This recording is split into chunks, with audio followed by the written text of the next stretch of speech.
What is up, everybody? This is Alex from IHE TV. Today I'm talking about Alien Earth. Full show is out now, so I'm going to go through my thoughts on the entire show, so spoiler warning now if you haven't seen it. Last time I spoke about this was just when the first 2 episodes are out, and my thoughts on that were kind of, this is interesting, feels a little bit fresh for this franchise that has been whipped in every direction, and in my opinion hasn't really found its footing in decades. But I thought, let's see where this goes. They're clearly building to something. And now that 8 episodes are over, my thoughts are, where is this going?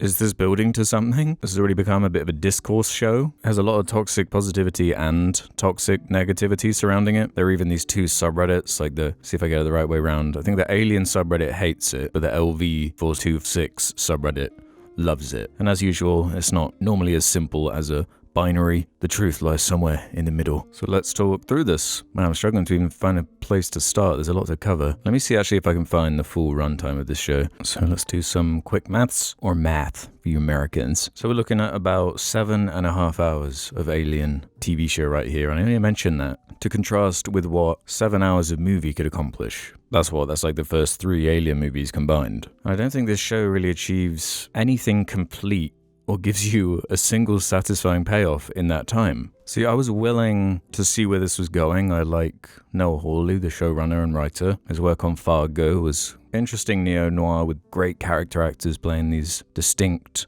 quirky people trapped in these wrong place, wrong time, or criminal situations. Has a decent hook to start with, a strange concept of putting children in adult synth bodies. So then you have this dynamic of all these adult actors behaving like children. And I thought in the first episodes, that's a weird premise. Like, is that a kind of clever workaround to basically have children characters trapped in a situation with xenomorphs and horrible monsters to kind of increase the tension? It's not really interested in that though. It's much more obsessed with being Blade Runner. I'm talking about the nature of consciousness and humanity and what it means to be human and all this sort of thing, which has always been a theme throughout the Alien films. The synths are some of the best parts, especially Ian Holm in that first movie. But as it goes along, it kind of poses more and more questions without ever really giving you answers to anything outside of it hitting its stride somewhat in the middle, especially for episode 5, which I think most people agree is the best episode, because it actually feels like it's giving you some of what this franchise is about. It's a loose remake of that original movie, to be honest. But what I thought was way more interesting than this whole kids in robot bodies thing was this idea of these warring corporations that are sociopathic and don't really care about their staff and just mindlessly want to collect this biotech and parasitic creatures and scary monsters from all over the galaxy to fund weapons programs and compete with the other megacorps in this universe. And the idea of a ship that is going out and sourcing them and storing them and testing on them, that sounds like Alien to me. That sounds really fun. And in episode 5, you kind of find out a lot about why the ship crashed in the first 2 episodes. You have a hook at the center of it. Someone is sabotaging the ship and they don't know who it is. And this cyborg character is going around trying to figure out who it was and investigating. It's kind of the only episode with a hook, because outside of this episode there's a lot of aimless, meandering sleepiness and just posturing, which again I was willing to give the benefit of the doubt. I thought after this 5th episode with the notably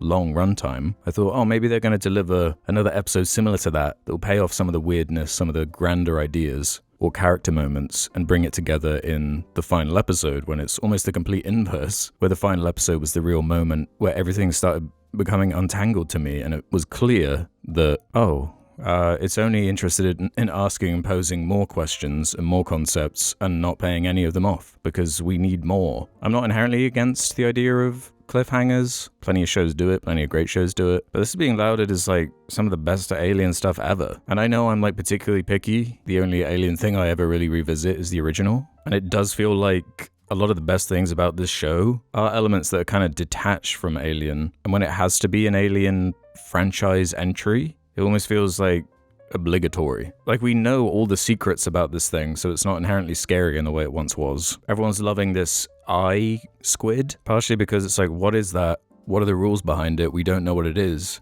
makes it interesting. And the same for all the other aliens on the ship that aren't the alien, where there's a big question mark as to what it is, and that is one of the few payoffs you get throughout the show. So you see how they hunt, what they do, the biology angle, and parasitic angle is actually paid off with these creatures. Some are better than others. And this really felt like it was building to something, but I guess that's being saved for another season that maybe is coming, maybe isn't, maybe we'll pay it off, who knows. Very unsatisfying. Here's an example of the bizarre way this show's being talked about, this frankly awful Guardian article. The most evil TV villain ever? Alien Earth's demon sheep eye is a work of true genius. Come on, man. All these buzzwords. It's interesting, but when you're writing this stuff before there's a conclusion, it just makes it seem goofy in retrospect. I mean, it was goofy when this was posted. I feel like I'm jumping around, but I got a bunch of different random notes, so it might be a bit sporadic, so sorry about that, but I'm just going to ramble on as to whatever comes up as I talk through this. But okay, here's a good kind of summation of the issue with this show, actually. It's like, look, in the premise section of the Wikipedia, the opening of the first episode introduces the premise of the series as involving 3 separate destinies for the immortality of mankind. These are cybernetically enhanced humans, cyborgs, artificially intelligent beings, synthetics or synths, or synthetic beings with downloaded human consciousness, hybrids. When the space vessel crash lands on Earth, a young hybrid woman and a group of tactical soldiers make a discovery that puts them face to face with the planet's biggest threat. Doesn't even mention the spaceship carrying the different life forms, which that was much more interesting to me than these themes that I go to Blade Runner for. So just do Blade Runner if you want to do Blade Runner, goddammit. We needed to make a choice as far as what to do with the alien, because I personally love the meticulous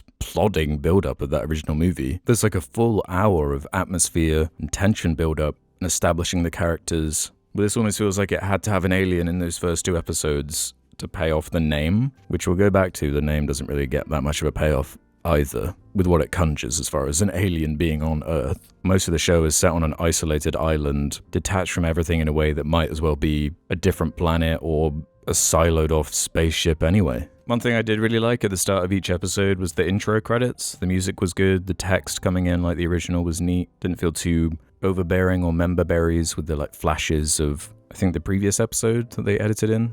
Gave it a cool kind of creepy feeling, which is the opposite of how I feel about the needle drops at the end of each episode. Yeah, the episodes end on famous rock, metal, and alt-rock songs because Hawley decided to highlight the cliffhanger endings by making an arena show something that feels bigger than a small theater. Black Sabbath, Tool, Metallica, Smashing Pumpkins really don't like that creative decision. I don't really want to be reminded of the real Earth when the setting is so far in the future. Well, the setting is 2 years before the events of the original film, Alien, which is another choice I don't really like. Why did they have to set it before Alien? Because I've seen reviews saying like, oh, it really enriches the original Alien. It's like, how? Literally how? I'd be fine with Alien at this point being treated like a character like fucking Batman. Where it's like, yeah, there's this run where these are the rules, there's this one where it can do, and you can just do whatever you want that way. And then you don't really have to worry about ruining elements of the original, which Ridley Scott has already done a good job of doing anyway. So yeah, onto some of these child characters played by adults. There's some decent performances, I'll give the actors that, but there was a lot of dumb stuff with them too. Because the idea is that this is the first time this technology has ever been implemented and they had to use kids to make it work. That's kind of the plot excuse as to why they have to be children. I don't know why it had to be a whole group. I would have loved if it was basically just Wendy to keep it a bit more focused, and maybe they could have had more time to give like a character an arc of some kind. Because by the end of this, the only character I really feel like I want to see more of and thought was intriguing and cool was Morrow.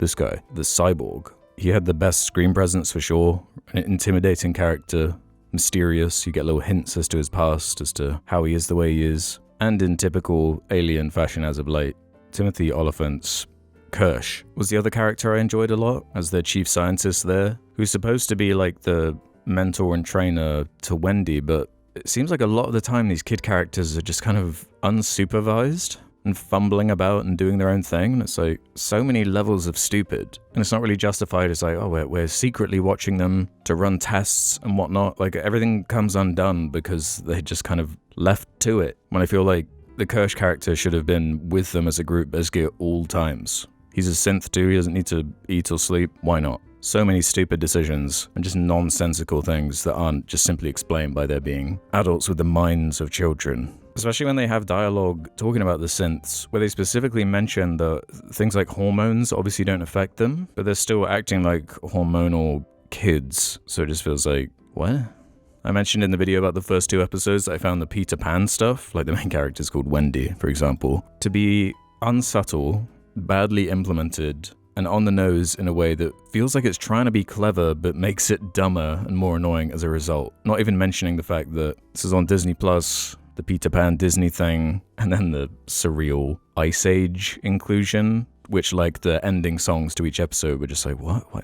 Why would they be watching Ice Age? You can just like make something for this? Bafflingly strange decision there. And that ultimate irony, kind of like what Mr. Robot being on Amazon Prime, being this anti-corporation commentary at the heart of it, Disney owning this and funding this and hosting it on Disney Plus with all the anti-megacorp messaging in the show is pretty funny. That's just the landscape we're in now. Yeah, I thought the Peter Pan stuff was obnoxious. The general plotting is pretty bad, with it mostly being held up by its aesthetic and admittedly large budget. I've seen reviews comparing this to Andor, which I think it's insane. Like, on a writing level, on a production level, it's not even in the same ballpark. Andor's 3-episode arc structure, with a greater arc hovering above that, gave it this really satisfying cadence. You have an episode of setup, an episode of development, then an episode of payoff, and it's just a never-ending thrill ride that just keeps building on itself. Where this is kind of like all the first act, with a little bit of development in the middle, then it just kind of stops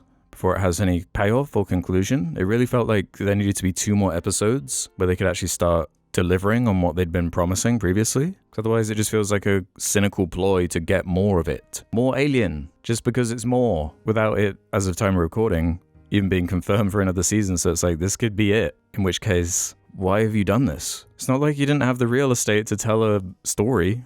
Like, it's actually really long. And I found a really weird quote in this Forbes article. But yeah, creator Noah Hawley has this to say to Polygon about the cliffhanger, relatively low-key finale, and how he wasn't all that worried about a second season of Alien Earth. A big part of what I try to do as a visual storyteller is always to engage the audience's imagination, Hawley said.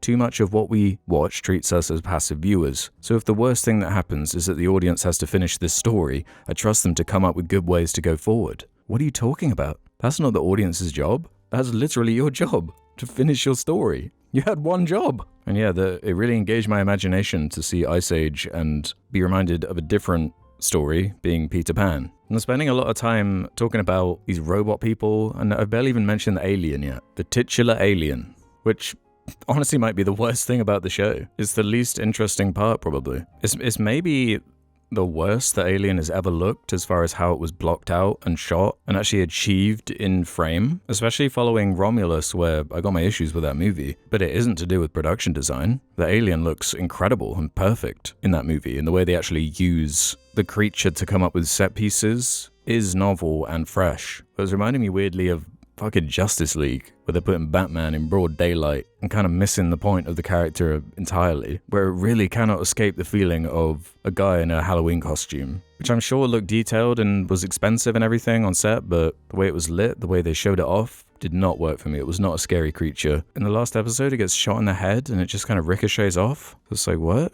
I guess they're bulletproof now? Goofy in a way where it's not delivering on the scares, not delivering on the spectacle. It's weird for it to feel suffocated by its own name, its own creature. It's riding off it so hard, because I feel like if this was just a sci-fi show released that was exactly the same, but the alien, this alien specifically, was taken out and everything else was the same, I feel like people would be a lot more harsh on this show. I'm at a point with this franchise where I feel like the packaging is a lot more restrictive than it is creatively invigorating, that the sandbox should probably just be left for things like video games, because as we've seen with the movies, they haven't been able to find an angle for it for so long. The questions have been answered, arguably in a way that takes a significant part of that cosmic horror out of the creature that made it as effective as it was originally. I did think the eye thing was cool. The implication that especially came up in that 5th episode, where it almost tries to warn someone about the weird bugs spraying eggs into the water bottle, giving it a level of intelligence, was something that kept me intrigued. But again, you get no answers. It's like they were so close to getting that tone right, or that alien feel. Should have been way more scenes with like experiments and lab work and that sort of element. Again, just wish that premise was more of the actual story. I could imagine you trimming a significant amount of this out and restructuring it, so maybe like episode 5 is more towards the end, and there are 1 or 2 other flashback episodes on the ship, actually showing them acquiring a couple of these creatures, developing the characters a bit more. You could give this guy some more depth. because they're not really achieving much else with the main timeline. We've got to talk about this villain character, Kid Cavalier, I think it's called. Boy Cavalier. Never really worked for me. They couldn't find an angle for him because they didn't really give him any development. He stayed in that annoying pocket of, oh, he's supposed to be a genius character. He knows everything. He's 5 steps ahead of everybody. But when it actually comes down to it, he's kind of a dumbass. And like, especially in that last episode, is just completely outsmarted by his own invention, and not in a way that feels like a, nice, this is when the creation gets revenge on the creator type thing. He's eccentric and always barefoot and hamming up every line he delivers. His anti-corpo commentary behind him was very two-dimensional. And we've seen better in the franchise before, as far as these greedy businessmen or company men that are characterized in a single movie with a lot more depth than all the screen time he gets over 8 episodes. So going back to Wendy, when they start introducing the idea that she can communicate with xenomorphs with these endless close-ups of her mouth going, blah, blah, alien. Listen to me, alien. Got goofier and goofier with that stuff. I don't really get where they're going with that or what they were trying to say with that. And it's not even a new, fresh, whoa, this is the craziest idea we've seen with this franchise ever. It's completely reinventing the wheel, guys. Like, we've seen these ideas in Alien Resurrection, which had its own mutant lab scene, which is more horrifying than anything in this whole show, with the whole kill me Sigourney Weaver mutant. But when Resurrection came out, everyone hated that at the time. That it was like it was actually really similar, like a bio-hybrid abomination of bringing back someone to life after they were dead and mixing their DNA with xenomorphs so they could communicate with them. And that film is wild, but I think I like it more than this show. So with that side of the actual alien stuff letting me down, and then the other half of it being like Blade Runner, in which case, why would I not just watch something that actually plays with these themes in a satisfying, competent way, like the Blade Runner movies, or even like a Westworld? I haven't seen it, but that's like the premise of it, right? The comparisons to Jurassic World I find funny, with the utter jump the shark moment of like, yeah, we're controlling raptors as bioweapons for the military. Now we have hybrids who can control xenomorphs, and they built no failsafe into their new technology, so by the end of the last episode, she's like a god, pretty much. She has access to the Wi-Fi, so she's able to control all of the locks on like prison doors, control other synths, like make them pause in their place. And because they don't have human bodies, all of the parasitic creatures in the show have no interest in them. So all of that inherent tension of these children's minds in adult bodies is wasted outside of one scene with these acid bugs that take out this character here. I really thought the idea of the controlling xenomorphs speaking to them thing would have some kind of dark, negative payoff, but it becomes more of like a hero moment for this character where she's weaponizing the xenomorph for her own gains, just like the villain, basically. And there isn't really a consequence to it. She can talk to it, I guess, from miles away. I don't really understand the rules of it. Maybe she's like telepathically linked to it. I don't know. I frankly don't really care because that element of it is so stupid. I just couldn't escape this overall feeling that by the 8th episode, it feels like we're really not that far away from the place we were at the end of these first 2 episodes. Sure, you find out why the ship crashed on Earth, but then outside of that, like, what do we learn? Like, nothing. It's not like we got deep insight into these characters. There wasn't a core hook at the heart of it that strung you along. It just felt like it had no clear direction or end goal. Like in this article, he's quoted saying, I mean, I think that I have a destination in mind story-wise, which allows me to know what the story is I'm telling, what it means. And I don't know how long it takes to get there, but I do have a sense of where we go in success. And the question becomes, how streamlined can we make this process so you're not waiting for 3 or 4 or 5 years for more? So it's like, what? So you have a loose idea of what this means, where it's going, but you couldn't find a satisfying overall arc and place to pin up the story that feels satisfying but also still alluring? And the more I'm talking about this, the more this is like pissing me off, because this last episode was really oh right, you just don't have any clue where this is going, huh?